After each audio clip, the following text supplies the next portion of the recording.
Live from Uvalde, Texas, the crossroads of Texas and America. Texas Country at the Crossroads with Robert Miguel. The best new country from the Lone Star State. All right, it's UvaldeRadio.net. We are live at the Uvalde Grand Opera House. It's Texas Country at the Crossroads, and we do it every Friday at 4 p.m., but this is a special edition. We got a call on the phone yesterday and said, hey, we got a couple of guys coming through town. Dave Smith, the guru of Texas Country, was like, we got a couple of guys we're going to send your way. Will you make room? I'm like, heck yeah, because we got AJ Vallejo and Kendall Beard here. Come on, y'all make some noise. This is exciting. So, again, we normally do this on Fridays at 4, and we have a lot of time to promote it and, get excited about it. So, hopefully we got a lot of people tuning in because you guys are kind of big players in this scene. Yes. We have a good time. We've been doing it for a minute, right? We have. We've been around. Yeah. A lot of people ask us like how we came together because we're solo artists. We're here actually to promote our individual singles, but then we also have a duo group called Love and Chaos. Yep. I'm Love, she's Chaos. And okay.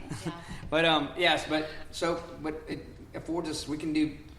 It's great because she can do. I'm a producer, so right. I produce her stuff, and she now is a co-producer.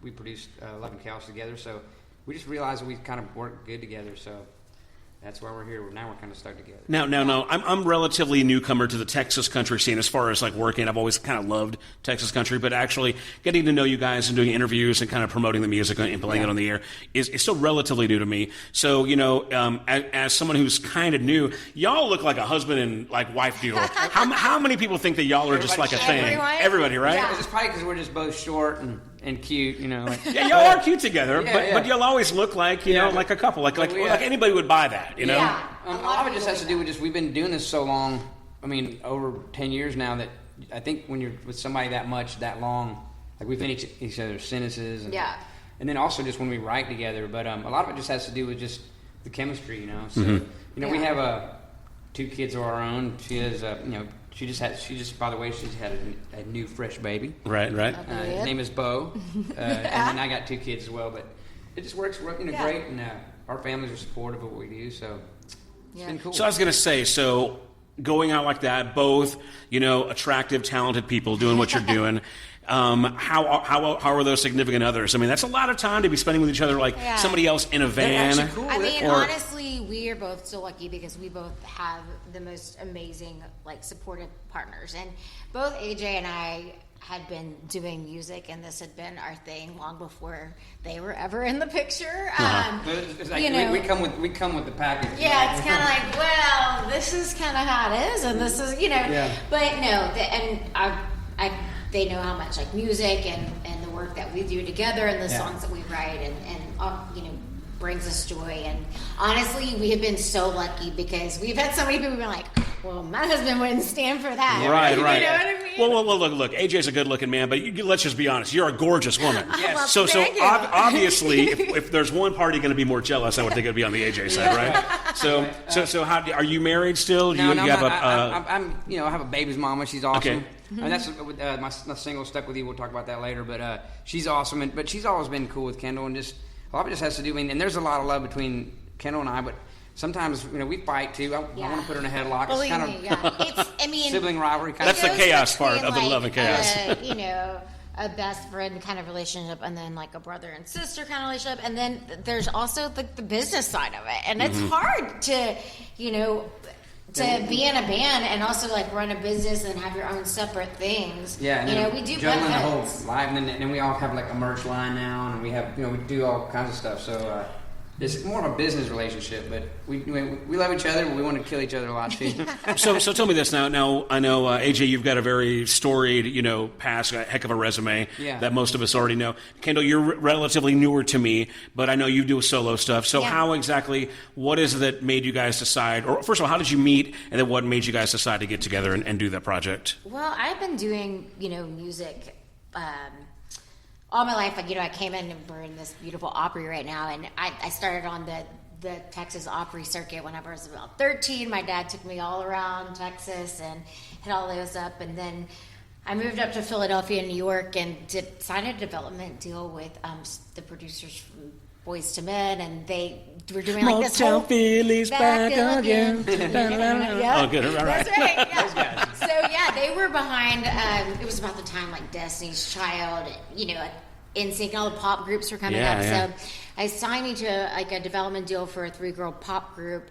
And that was going really well, lived there, but then with Napster and everything, all the major labels started collapsing. Right, yeah. I was about 18 years old, and I was ready for a change. So what was this 3-girl pop group going to be like? Like a country, like a Shadazy kind of thing? No, kind of like a white Destiny's Child. Like a white, okay. A little bit, but like I would think that we were like a little bit before our time. Like I think we had a little bit like an R&B Wilson Phillips kind of thing. Yeah, and it had like some Americana stuff that mixes. That's exactly what it sounds like. That's exactly what it sounds like. All right. Yeah, but I thought it was great. She showed me some stuff finally. It took her 10 years for me to show me.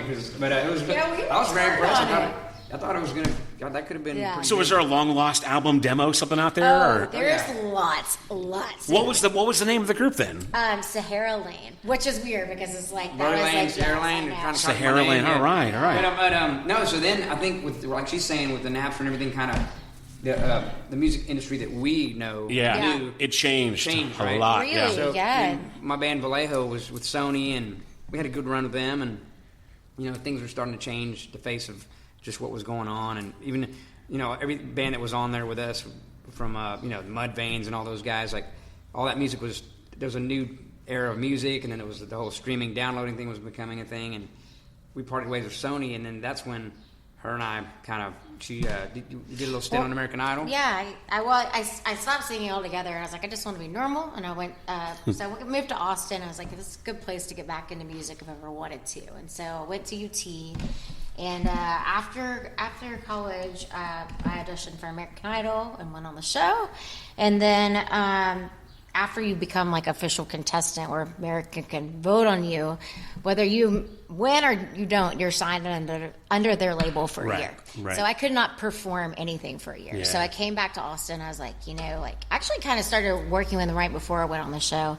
But that year gave me time to write and record an album. So that's where I went back and spent the year working with AJ on my first album. Yeah, and that so like she's saying, like she had a year that she couldn't do anything. So was it the development deal or whatever that put you guys together, or what was? No, it's a mutual friend of ours Okay. that introduced us. He was like, she's looking for a producer, looking for somebody to work with, and then we kind of things started gelling with us, and then we started working on our second album, and then we did a showcase, and I did a thing, kind of a baby version of Brodie Lane. And then I played, and then she played, and then at the end, a major label, which we shall not name, came to see us, and they loved what we did, and then we were like, "What do you think?" And they were like, "We loved both of you guys separately, but whatever y'all did at the end for the encore, we kind of came back and did like 2 or 3 songs That we had written together. and they were like, "That is what you need to do." Wow. Yeah. Okay. We were kind of like, "What the hell does that mean? We suck separately or something?" Yeah, right. Yeah, we were kind of like offended, but we were kind of like, "Okay," so. We kind of thought about it, and then it was the holidays, so we took off for the holidays, and we came back in January, came back to the studio, and within like 2 weeks had written like 8 or 9 songs. So, and then now we have 50-something songs. But I imagine it would be, from an outsider's perspective. You see a couple of powerhouses separately, and then you see them together, and you're like, well, that obviously, that's the coolest thing. And it is. We agree with them now, because at first we were like, what the hell does that mean? But then now we agree with it because we love what we're doing, but the cool thing is we always decided early on, like, we can always keep our own voice, right. So there's no jealousy with, like, we know that we can do Love and Chaos, we can do our solo stuff, and everything works good. So but it's afforded us a lot of exposure, so we get to do a lot, and then I also get to produce a lot of great Texas country acts. Staying busy, you just kind of always have an excuse to talk about something, which is great. Well, again, we're talking to AJ Vallejo and Kendall Beard here, and you guys are on the way to do a show at Del Rio? We're on to Del Rio, All right, so thank you guys for stopping by. It's a perfect stop. Thanks for having us, man. Yeah, so again, we're live at the Uvalde Grand Opera House upstairs in the historic White Room. Been here since 1891, one of the very oldest, still functioning opera houses in Texas. And I should remind everybody, we did some Jenny Dale Lord before the interview. Don't forget, we do have our Texas Country at the Crossroads concert coming up next Saturday, May 22nd. Jenny Dale Lord, September Moon, and Sam Cox Band right here in the Uvalde Grand Opera House. Get your tickets at uvaldeoperahouse.org. All right, so I gotta go back to the Vallejo days because I'm an old school Vallejo fan. Yeah, I swear we interviewed a couple of times when I was at the Eagle in Dallas. Yeah, love the Eagle. Those are good times. So you were there, and what I love is talking to guys like you who remember that very last generation of getting signed by a record deal, you know what I mean? Getting lots of money, getting shopped, you know what I mean? Yeah. It was kind of like these kids in sports that get drafted, you know what I mean? And they're throwing money at them, and they're whining and dining them, and then you get to decide which one you're going to roll with, because the industry isn't like that at all anymore. So for those old school, rockers, give us your Vallejo story and that rise to fame there. Well, just a lot of it had to do with just back, like you're talking about, like there was an A&R guy, Yeah. Now the new A&R now is like TikTok and Instagram, major labels. How many streams you got on Spotify? Yeah. Followers, Major labels, they don't even. I don't think they even use A&R guys anymore. Those are the new metrics now. It's just metrics. Yeah, they literally just go and see. Okay, this person's got 10 million streams. Let's sign them, because they know. It's almost like they don't even have to do the work anymore. You'll do the work for them, exactly. The artist development, as we knew it, is gone. Yeah. The artist development is now handled by Instagram and TikTok. But so back in the day, we get signed, and this was back when South by Southwest in Austin started. Back when they signed bands. Now it's just networking companies and corporate stuff. But we were signed. We were on TVT Records, which we did a showcase. I forget where we did a showcase there. Steve Gottlieb at TVT signed us.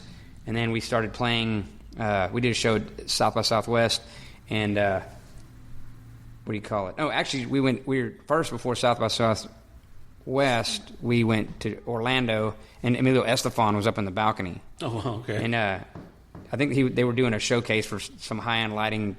He was there to see the lights, because he wanted to buy some lights for his club. Okay. And he was like, they were like, what do you think of the lights? He was like, screw the lights, who's that band? He literally came backstage, I'm going to sign you guys. We were like, yeah, whatever. But it's very nice to meet you, Mr. Because he was a legend. So. Yeah.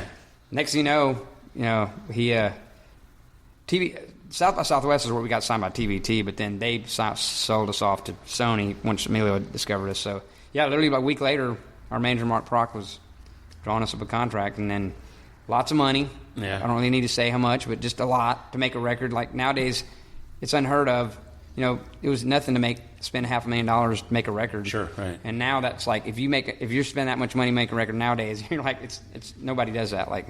Yeah, well, and it's easier, I guess. Yeah, there's desktop technology. And there's way more self-taught people. Absolutely. So we'll talk about that, because you made the transition from rock star, essentially, to producer, director, a lot of different things. So what was that? Was that just you? Is that something you even because you were pretty young, man, when Vallejo took off? Well, is that just you paying attention to everything and learning every bit you could? I kind of had a foresight as far as thinking I saw where the streaming and the downloading was going, and I was like, I knew, I had a feeling if just people could take stuff off of the internet for free, I think as much as the labels tried to fight it, and even Steve Jobs, he did an okay job. Okay, let's sell them for 99 cents a track. Those are all attempts to try to get people to make that transition, but I just had the foresight that the generations to come are going to get used to downloading music for free and not paying for it, and that's where you make your money. To exist, right? Yeah. So then I started producing records, and I started producing my own, and then people were like, "Oh man, who made that record? Who produced that?" Like I did. Oh, cool. You produced mine. And next thing you know, I'm starting to produce a lot of records. Who made that video of yours? I made the video. Okay, we'll make mine. So that started making videos and stuff, and that's kind of. Same thing with Kendall. Our mutual friend was like, you want to produce Kendall's record? I was like, love to. At first, I didn't. I passed at first, but I was actually working with Alex, his brother. Yeah, well, I passed, but my brother Alex is also a semi-producer, and he started working with her, and then he brought me a song, and he was like, I was like, is this Kendall? He's like, yeah, this is Kendall. I go, okay. And then she came in and gave me the right act, like, I'm good. And so we did a good thing. But going back to the Vallejo thing, we just basically Vallejo's still kicking it. We just had to we started our own label. Stereo was released on VMG, which is Vallejo Music Group. And we just kind of started taking on that new model of whatever that is just making your own records. Well, I think that when you say produce, a lot of us in the industry kind of know. But for those who don't know, or maybe even people in the industry who don't know exactly every step of it, what did you have to do as far as observation? Were you studying? Were you just in the studio, involved in every aspect of it to figure out exactly how to do it on your own? Like Michael Barbieri, who did Appetite and Guns N' Roses and Metallica and Blues Traveler. I mean, these huge, big time, legendary producers.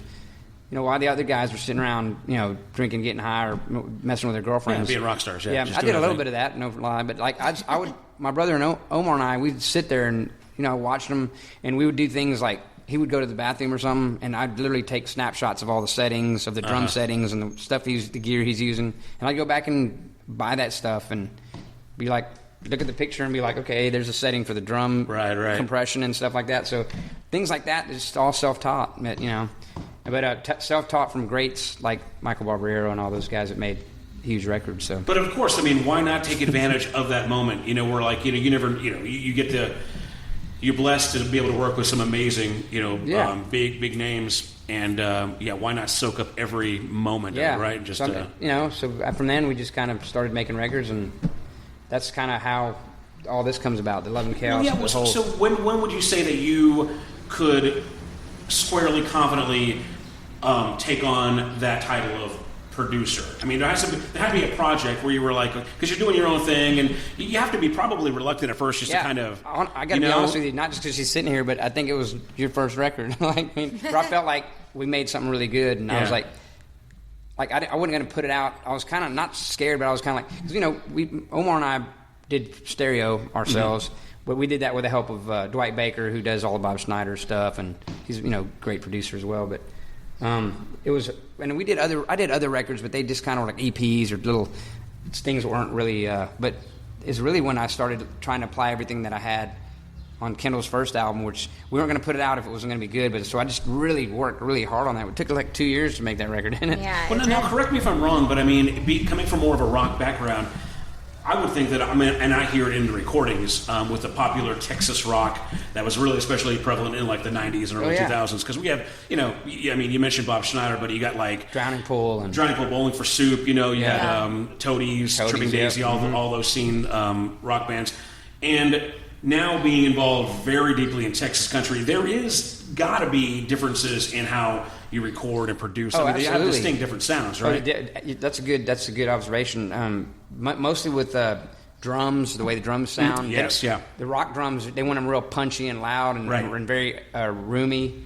And the drums in Texas country are a little more lo-fi, a little more drier. Kind of, they want that old between 72, 83 Texas country sound, that Merle Haggard, Conway Twitty vibe. Those they don't want they don't want absolutely, they want the Tommy Lee drums, you know what I mean? Like so, it's mostly the drums and then the way the guitars sit on stuff. So was it easy to make that transition, or did you have to kind of like really listen to these things and go, okay, that's just too rockin', that's just too... Yeah, I would. I mean, and like I said, not keep going back to her record, but like I would mix it and then she'd go like, that sounds very like loud and like you took that song sounds hard rock. Like you have to bring those vocals. And then I'm like, what do you think? And I'd go back to her and go, what do you have in mind? And she'd show me a cool record, like a Loretta Lynn record or something. I'm like, oh, okay, those drums are really like lo-fi. Right. The snares, like, it's not cracking and with a lot of tail on it. It's got like just a, and the kicks a little more pillowy, thuddy. It's not, so like a Dio record or something. But dude, so.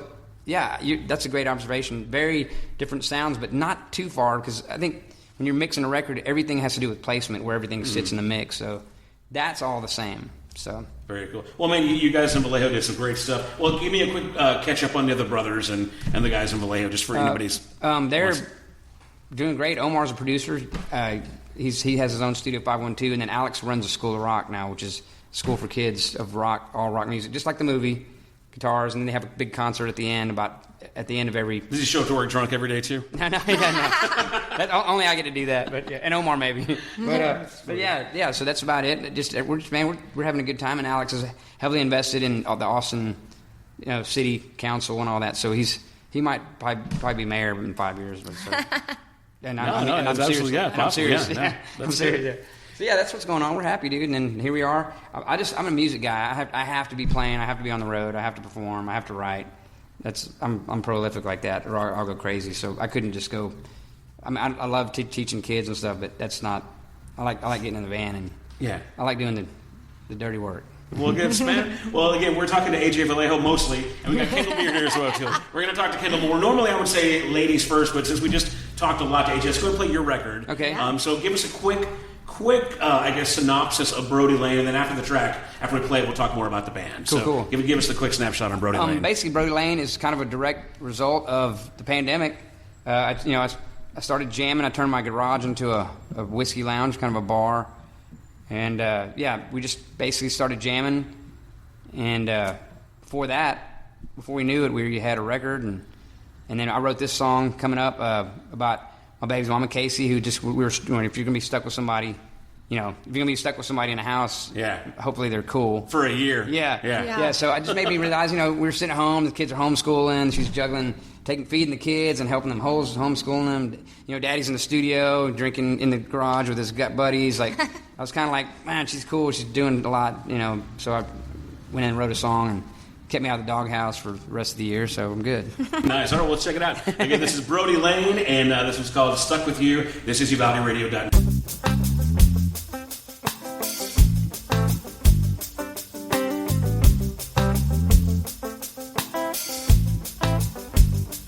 Crazy how one year makes a difference. Never knew it would come to this. Right in an instant, stay home and distance. Scared of the moments we may miss. But things they happen for a reason, even if we don't understand. Days and weeks they turn to seasons. Maybe it's all part of God's plan. But something I noticed during this time that I can't help but recognize. How did I get someone so cool?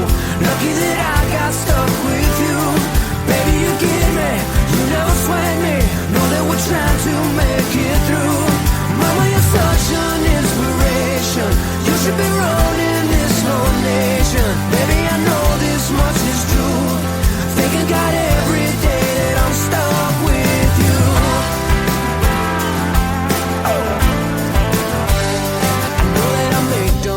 About it, like what you got going on today.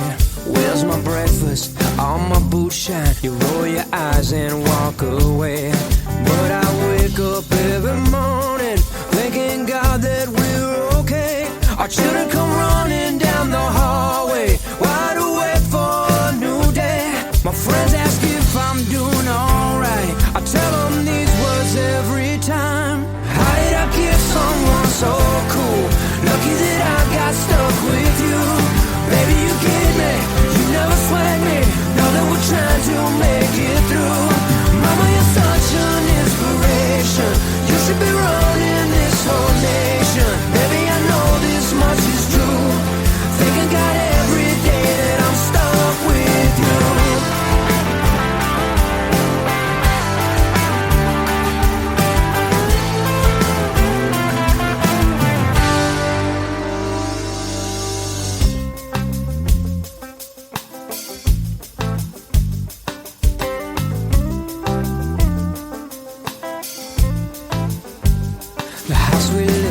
Nothing grand, but this house of love is our homeland. Mama, you never ask for nothing. Give every minute that you can. I wanna say thank you for your patience. You make this crazy world alright. How did I get someone so cool? Lucky that I got stuck with you. Baby, you get me, you never sweat me. Know that we're trying to make it through. Mama, you're such an inspiration. You should be running this whole nation. Baby, I know this much is true. Thinking God every day that I'm stuck with you. Stuck with you.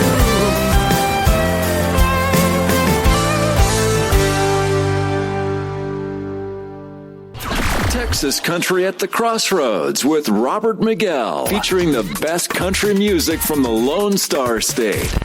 Live from Uvalde, Texas, the crossroads of Texas and America. All right, it's UvaldeRadio.net. Once again, that was Brodie Lane, Stuck With You. We got AJ Vallejo here. Kendall Beard here as well. Y'all make some results.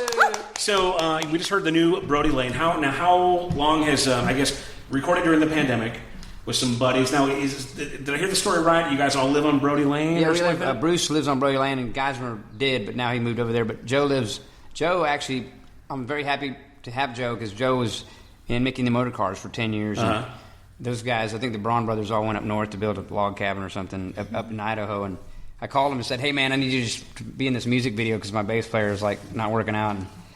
And then he was like, I was like, tell Mickey I'm not trying to steal you. I just need you for the video. And he was like, oh, man, he's up in Idaho. He kind of left me behind. So, like, I'm not in the band. I was like, you're in the band. You're in the band. He's like, well, at least send me the songs first. See if I like it, you know. Right. But I don't want to be in your band. So he came over to the jams, and he was like immediately hooked, and we were hooked. I've loved him. I've been a fan. I wanted to work with him for a long time. I'm trying to get him turn on that Kendall turned on to him so we can. Because she's holding up. She's so loyal to Silas, Silas is a phenomenal bass player. But I think if we could get the whole band and Kendall, everybody in one whole Partridge family band jam, would be great. Then it's just less. Yeah, it's just easier to work with. I get it. So tell me this. I mean, is Brodie Lane going to be a touring active band? Is this more of a studio project or absolutely, for sure. I mean, we're already starting to play a lot. Again, trying to juggle because the one thing is Love and Chaos. Before the pandemic, Love and Chaos was all we were doing, and then the pandemic came, and she had to stay home, and I had to stay home, and we just jammed. She didn't live on Brodie Lane, so other than that, she'd be in the band. We'd be Sahara Brodie Lane. Oh, God. So, have you guys thought about, like, at some point, you got solo, you got old school Vallejo, you got Brodie Lane, you got, Love and Chaos, you got everybody. There's so many different platforms, projects. At some point, are you oversaturated, or are you too busy for your own good? No, actually, the pandemic was a blessing because it made me. Also, my mom, she just kind of passed this past year, but it made me really go pandemic made me go focus on I had to focus on my mom, and then I just focused on just 2 or 3 things, which also my doctor was like, you're kind of spreading yourself thin. You need to chill out. Yeah. So it's now just Love and Chaos and Brodie Lane, and that's it. So right on. And then I got kids to raise, so them too. And then, of course, producing and let's talk about the video side, because you've been doing video directing. Yeah. And if I'm not mistaken, you did during the pandemic year for the Texas Regional Radio Music Awards. You put together the video stuff. Yeah, I did that, and I also co-produced the awards as well. Yeah, for this current year. Yeah, this past year. Year. So obviously you're kind of becoming the go-to guy in the Texas country scene. How have building those relationships and being that guy? I'm not gonna lie. That they've been very instrumental in Brodie Lane's success. I mean, I'm thankful. I'm happy to just be playing the game and just trying to get in the cool club, man. That's it. He's trying to get in the cool club. Right. This guy. That's it. I mean, let's be honest. I mean, that's what it is. I know it's Mudvayne. It's all right. But the Mudvayne guys won't call me anymore, so I got to hang out with now. But are they even alive? I don't know. No, I think they're making a comeback, and 5 people care. So we'll see how that goes. I used to be a big fan of me that too. stuff I too. I think in my home studio, I've got an autographed flat. Yeah, from I thought they were one of the great. record releases. I thought they were great, but I tell all my friends are like, "What? Who?" Most people are going, "Mud what? What are they talking about?" Yeah, no, they were good. Very good stuff. So again, that's AJ Vallejo, man. Thanks. So let's go to Kendall now, since she's been so good over here. Yeah. So Kendall, she's poking me. We know about Love and Chaos a little bit here. So let's get your side of the Love and Chaos part. Well, we already know that you started with a potential 3-girl potential pop group. And then you hooked up with this guy for Love and Chaos. What was your, what solo output had you had before you even met AJ?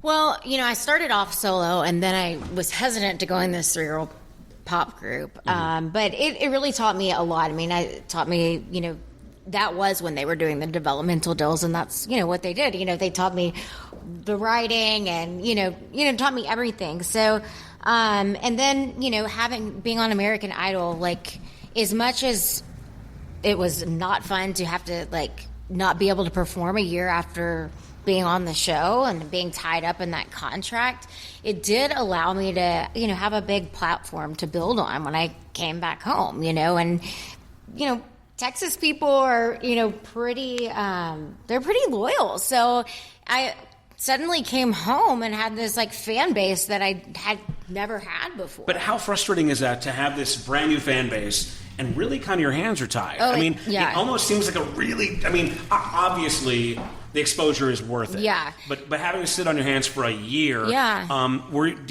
Did they do anything for you at all? Were they helping manage? Were they trying to get you a gig, or was it? I mean, was it just kind of like we own you, and then on to the next round of contestants? It's exactly what it is, and they do it strategically because I think that they want the focus to be on the winner. Sure, they don't want somebody to come off the show and then some other label scoop them up and put all their music out and then takes and upstage everything. And so, it makes sense because if you won, you'd want to be the one that they're 100% behind as well too. So I mean, I understand. I don't know how they do it anymore. But I mean, the show is completely different than it was when I was on it, but.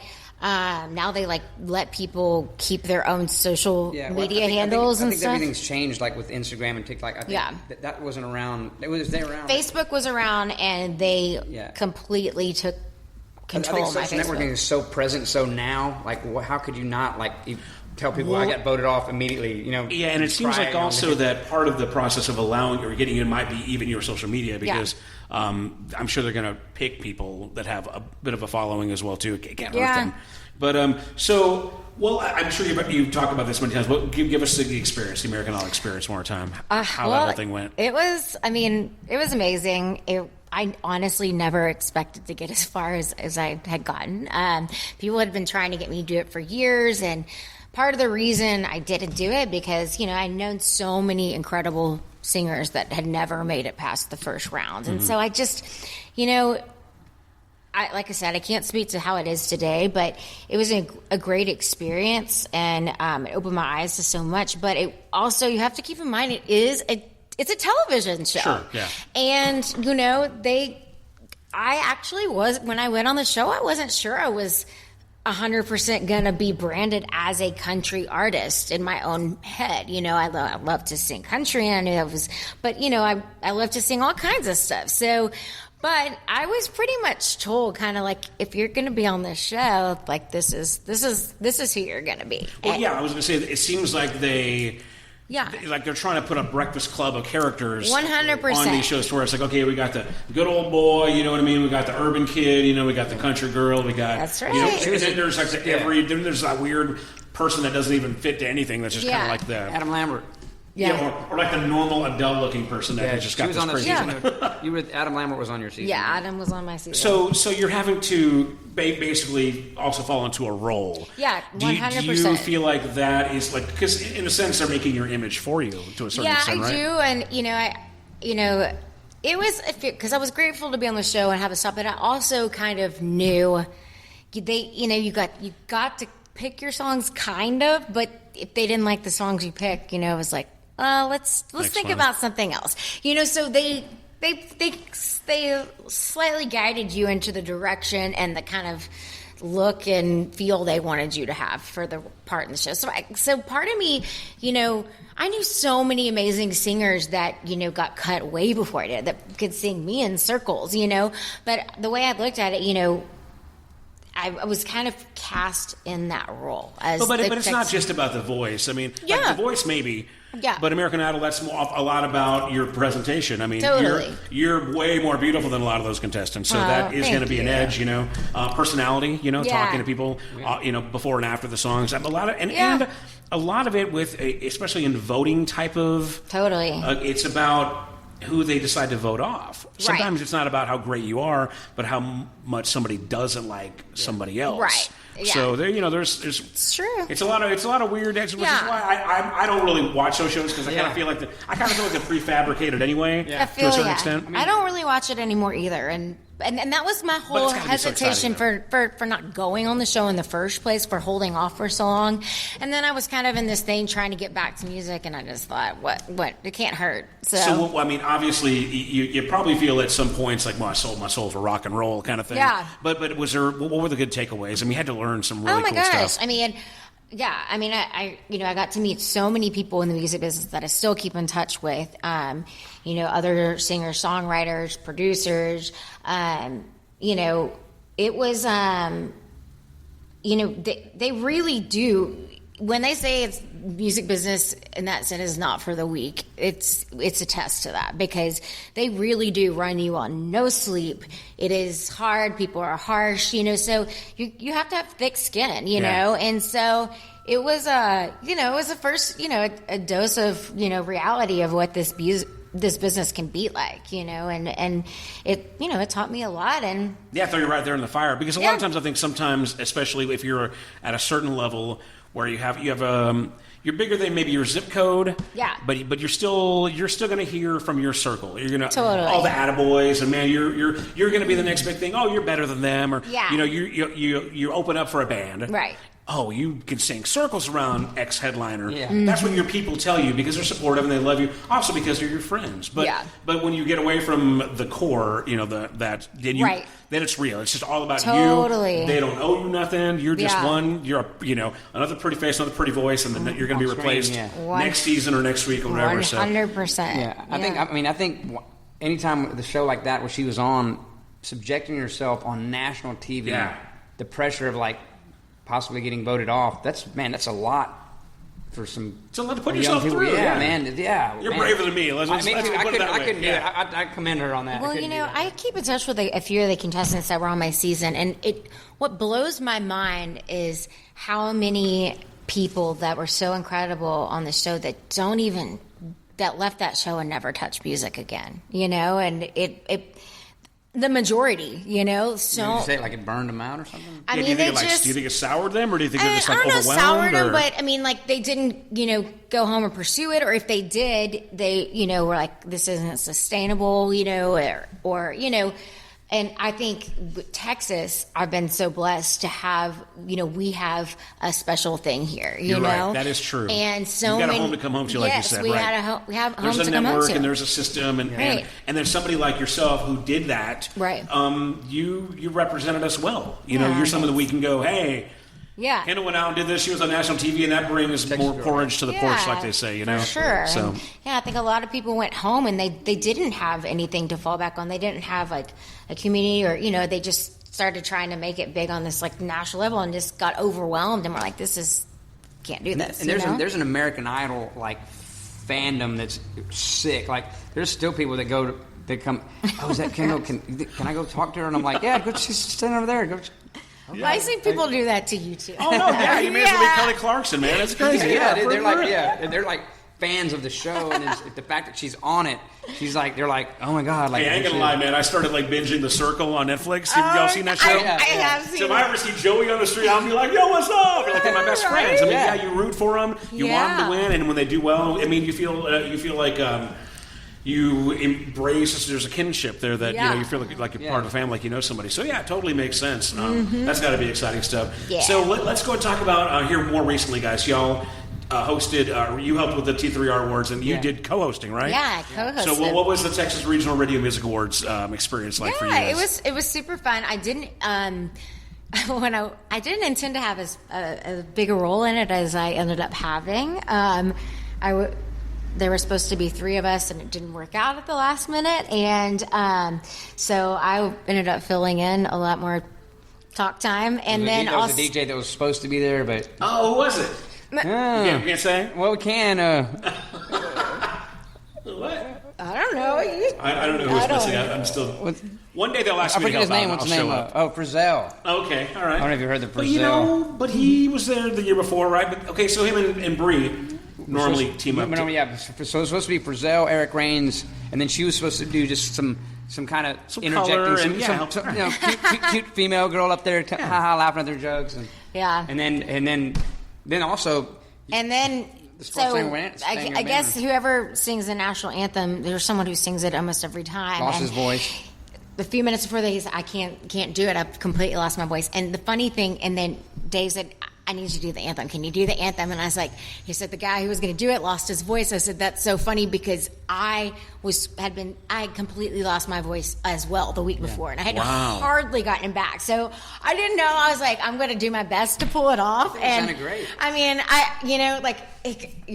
if I had my voice fully there, I It would have been better, but I'm not going to pick myself apart. Exactly what I said earlier, though. But you guys are like go-to people in the scene. You know, I mean, it's like, and like to bring Bree Bagwell up. You guys are real tight too, right? Always, yeah. I mean, there's people that are deserving of all the success and attention they get because you guys step up, and when someone says, "Hey, we're down a body. We need someone to do this." You guys somebody has to step up and do it, man. Yeah. So A lot of that happens. We'll get a call. Hey, man, this band. And I'll call her. Hey, can you do it? She's like, let me burp the baby. I'll be on my way out. Take the baby off my hip. And I'll be honest, I was at the awards show. I had the cheap seats. I was way in the back, and I realized that was actually, I've said this on the air before. It's like I think that they just know I like the bar. I was right by the bar. So you were sitting right by the bar. So yeah, so right by the bar. So that was they just know me. I'm gonna consider that VIP. Yeah. Instead of thinking it was, but so I didn't really get to see much of the stage action, but everybody seemed to have a good time. How do you guys feel about those kind of events? I mean, is it exhausting? Is it just the best? Yeah, it was definitely days, exhausting. I mean, I think it was more exhausting for AJ than it was me than it was for me. I was kind of producing it, but I was there all day, and I didn't get to party till the end. But by the time it ended, I was like too exhausted. Yeah, I was so happy it was over. I was happy the way it turned out. But yeah, it was fun. It was kind of a blur, and I had some cocktails to take my nerves off, and I was like, did I read that teleprompter right? But then, I forget where the after party was. You're great, by the way. Yeah, thanks.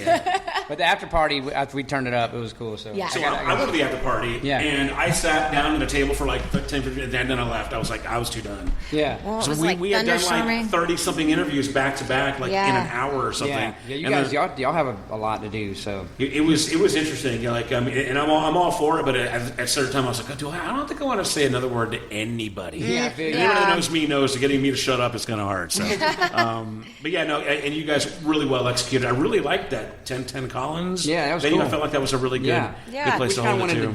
Change it up a little bit. We love the theater at Arlington.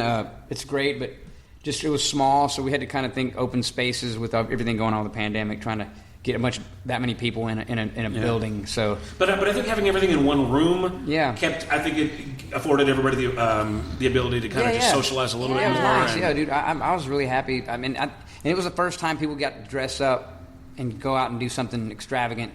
In a year. You know what I mean? You could tell people were like, "Oh my god, I get to put on a suit!" Like, please let me wear a suit. Yeah, girls are like, "I get to wear a dress." Yeah. That's interesting. So, I guess, so Kendall, what else? You have a record. We're going to play your record. Yeah. Which the new song is Johnny and June. But this isn't actually you've been working this record for a while now, right? Yeah. So, I mean, right before the pandemic, the whole record was new. Right. And then, I had.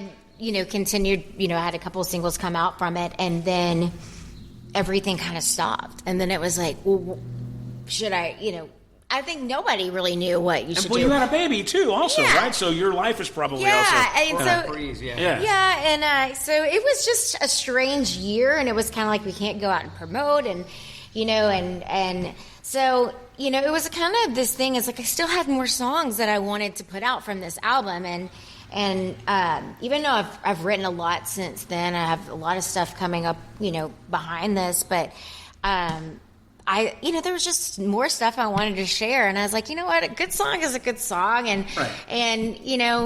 if Daryl Dodd's recycling stuff from 5-10 years ago, right? So hey, Bree Bagwell, just the last #1 was 2 years old. And it's a great song, Well, and that's the thing is that when I've had that same conversation with, like for instance.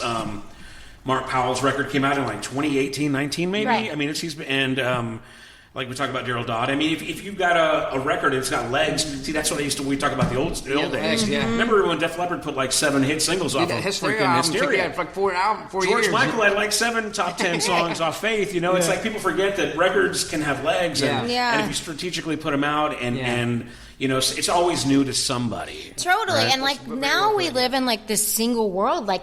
A lot of people, they don't even buy albums anymore or even download a full album. They hear a song on the radio, they go listen to that. And they listen, so there's probably plenty of people who have don't even know you have a record, a full record. They just have heard the songs that I've put out. So, Well, this version is actually a new unreleased version. This is a new unreleased version, then something different than on the record. Yeah, and we kind of reworked it and gave it kind of a more hoedown kind of vibe. Yeah, hoedown vibe, is that what you said? Yeah, I don't know. Can I say that? Is that even like cool to say? I mean, that might be kind of date me right there. But. I don't know. I just, I had it. I always liked the song, but there was some stuff I wanted to change. And when we decided, we were going to put it out, I was like, let's, it's been a bit. Dave always liked the tracks, too. Yeah. And a lot of people have had, kind of like this song. And honestly, I think my stuff is just the way I write and kind of just where I have been over the years kind of really ranges from, very Texas country, but also to more pop, mainstream country as well. And so with this song, I felt that this song was also a good track that really fit kind of more tried and true to Texas country too. No, and I think, but I feel like, your sound also is you're very mainstream accessible, but not, and I think that a lot of artists in Texas country are doing a great job of still staying true to the Texas country sound, but being able to write and record that accessible mainstream stuff. It's not like oh my gosh, what's his name, Sam? What's his name that just raps in the songs? Oh yeah. But to where it's legit, but it's still. I love what David Adam Burns does. He's doing. He's got. Oh God, I love him. God. And man crush on that boy. Just voice is so good. Yeah, just great. Yeah, traditional kind of voices, but it's still old school. It's very Texas country, very '90s kind of. Which is, I think, what's great about the Texas country is that we've really embraced that '90s sound too. Yeah. So, well, cool. Well, let's go ahead and play your record, Kendall, here again. So, it's called Johnny and June. You want to give us a little backstory on that song? This was actually a song that I started, writing years ago, and when I wrote it, I was like, I just want a song like a good love story, innocent kind of. Strawberry wine feeling kind of song, that sweet small town summer love that people don't think will really last. And so that's kind of how, this song came to be when I wrote it. It's a great song. All right, so check it out. This is Kendall Beard. This is Johnny and June. It's UvaldeRadio.net.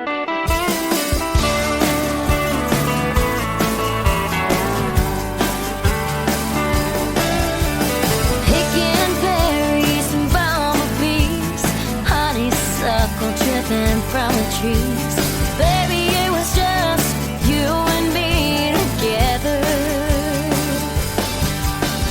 Oh, that summer felt so sweet, dancing around in our bare feet. Right then we had all we'd ever need. I was so broken up when you had to leave, but you looked me in the eyes and said to me, baby, one dearest soul, can we run away like the moon? I'll be your Johnny and you'll be my June. Think of all that we could do, just me and you. Yeah, just me and you.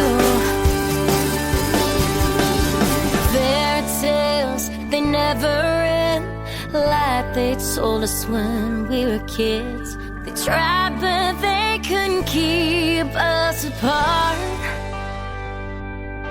So we started counting down the days till we make our getaway. Who needs a bed when, baby, you've got a car? You can play while I sing. We'll live from a tip jar week to week. Baby, one dearest soul, can we run away like the moon? You'll be my Johnny and I'll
Texas Country at the Crossroads with Robert Miguel.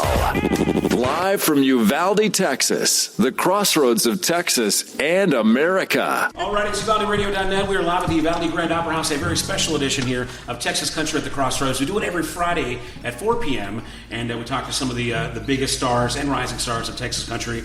Normally you get Fridays at 4, but man, we have AJ Vallejo here. We got Kendall Beard, so very special edition. Y'all, thank you guys for coming by. Thanks for having us. We heard Kendall's latest song, our new single called Johnny in June, and so thank you guys for letting us play your records, and thanks to Dave for kind of facilitating this stuff here and getting a cool visit. Yeah. So again, like I said, AJ, I'm a big fan from the old days of Vallejo. Thank you, man. Give me an excuse to go searching for my old Vallejo CDs. Right, yeah, dude. Break out those dust them off. Man, I want to hear you say, well, it's just another day. Just another day, yeah. Oh, it's my jam back then. Oh, yeah. I used to try to do a little cool effect with my voice. But that was back when I was digging so much good music back then. My age is showing right now, but no, dude, this is good stuff. This is good you still look so young and good though, man. Yeah. You were a baby back then too. Yeah, right? I was a baby. Yeah. But I feel like I'm 80, but maybe look on the outside I look okay. But you've aged much better than I have, so good stuff. You're looking good too, man. You got good hair. Okay, it's there. It's still there for my age. I'm happy it's even there. So, well, you got your guitar out, so I guess, and you guys got to get on the road to Del Rio here very soon. So if you have time, let's get a little performance. Yeah, man. We're gonna do the first single that we had was Love and Chaos. Love and Chaos. We've been talking about our own things. So AJ, you got Brodie Lane, Kendall's got her solo stuff, but you got together your Love and Chaos. We're still Love and Chaos. Yes. Okay. Forever and ever. And ever. Yeah.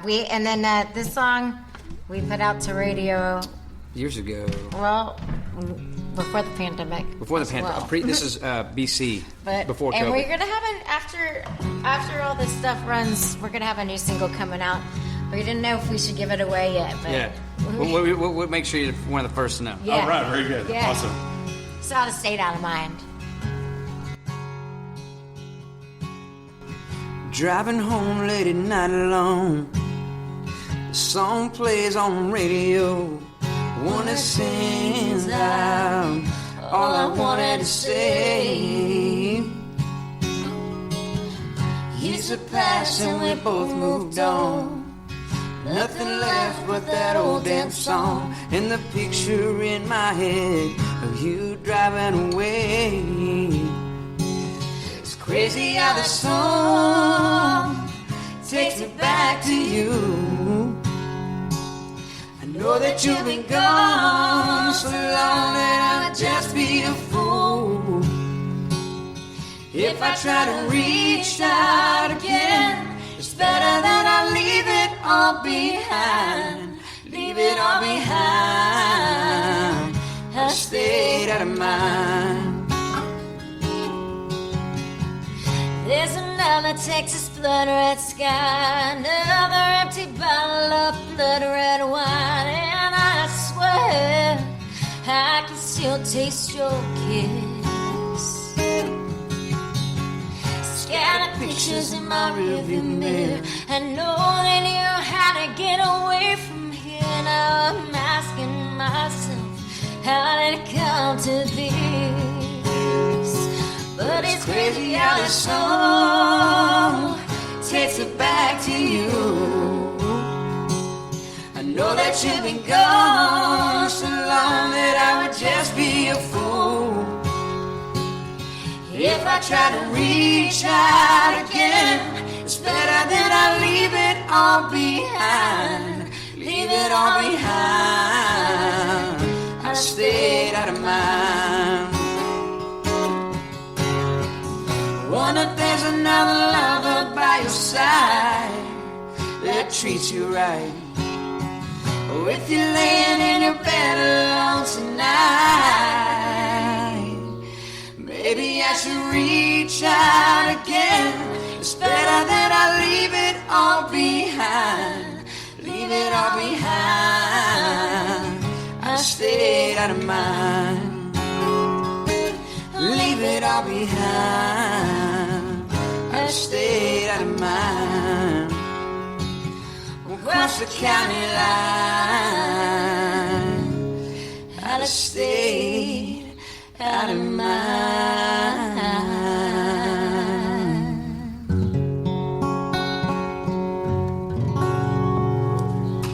There you go. Nice. Love and great, man. Y'all's voices Thank go you, man. so And the acoustics well. in here are great. I know, that's why we do it in here. I'm like, Isn't it that crazy? chills, dude. Yeah. I'm like, whoa. It's like the secret here. It sounds, we don't have to put up, as we just get a basic mic in front of you. Love it. And you sound amazing. Sounds good. What's it called? What's the Dirk Diggler guy? Is this mic on? We're recording? We're recording, right?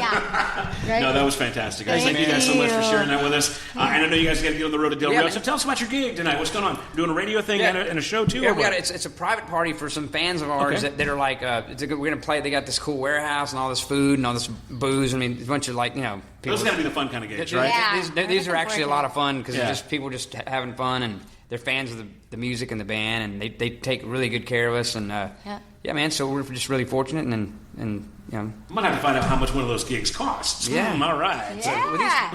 these people are taking good care of us, but we'll give you a buddy deal, dude. All right. The old school buddy deal, dude. You guys gonna be some radio in Del Rio too, or? No, we're just gonna No, go just down going to do into the the gig. show. Yeah, so Very good, man. But, Well- Dave hooked us up. He goes, man, on the way down there, just get y'all to stop down here. And thanks for having us. Yeah, And thanks for thank having you us. guys for doing Yeah, that. we've hung out. We've seen you 100 times. Yeah. We talked very briefly at the 2019 awards, Right. right? Yeah. Real quick, and so. We had some drinks. I know we were obnoxious. We were like, man, I think we scared that guy. No, that's my fun time. Yeah. But it's funny because when I saw you there, I do remember you from. I was like, I told her. Yeah, I you said, did. that guy right there. That's a rock dude right there.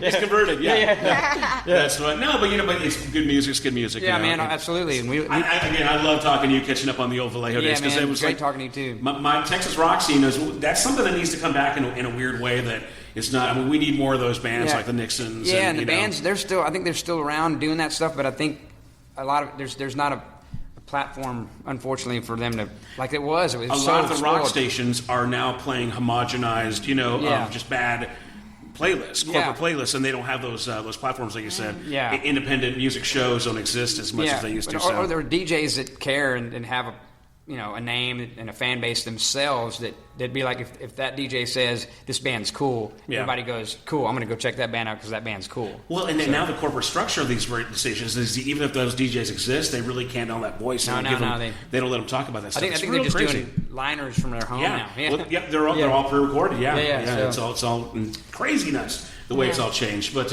man, thank you for continuing to press on through Texas country. Absolutely, and producing all these records. And Kendall, man, it's so really cool to talk to you guys and get a few actual minutes to really talk to you. This is great, man. We had a great time. You're an awesome interviewer, man. We were talking earlier.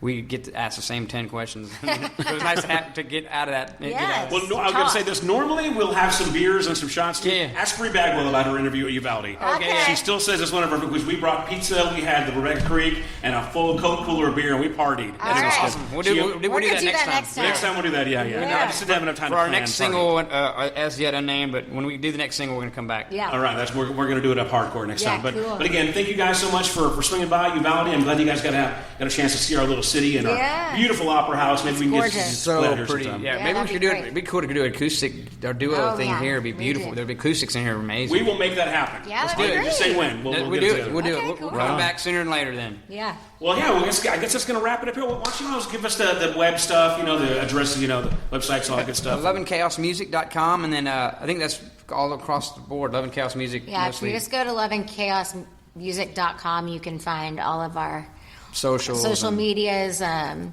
then just kendallbeard.com. And Yeah, we have a Twitter, but we're not big tweeters. So, but Yeah. we should be. If people tell us, man, y'all don't tweet, and I'm like, I just go on Twitter to see people Are you arguing. bigger with each other. tweeters or woofers? Yeah, right. Yeah. We're woofers. yeah. So y'all find them online, and hopefully we can get you guys back in town. I know you guys got to get on the road. We're going to wrap up with some Bree Bagwell because we mentioned her a couple of times. All right, cool. So we'll play Bree as soon as you. This is wrapping it up for Texas Country at the Crossroads on UvaldeRadio.net.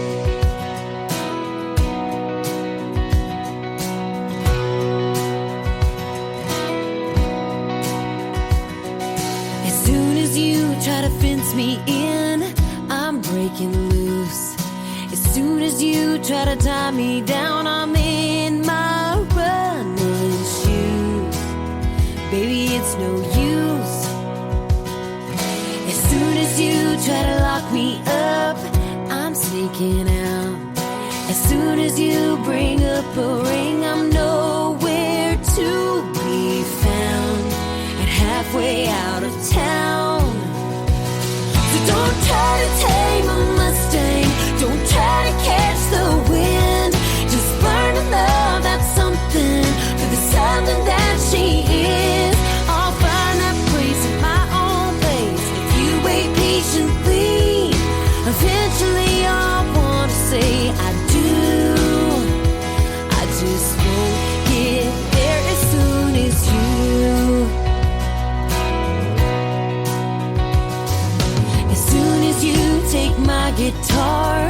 or draw the line.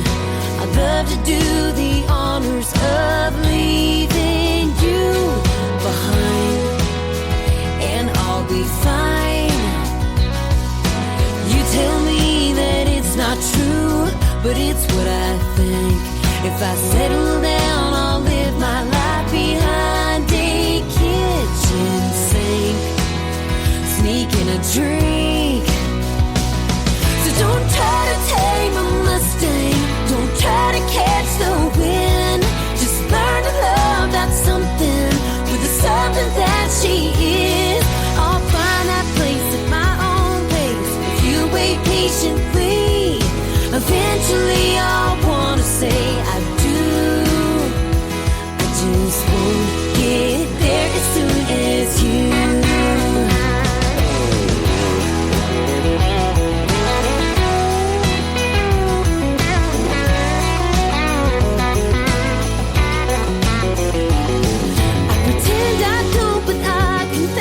I want the aisle, I want the dress. We'll both be crying happy tears if you can wait just 10 more years. So don't try to tame a Mustang, don't try to catch the wind. Just learn to love that something for the something that she is. I'll find that place at my own pace. If you wait patiently, eventually I'll want to say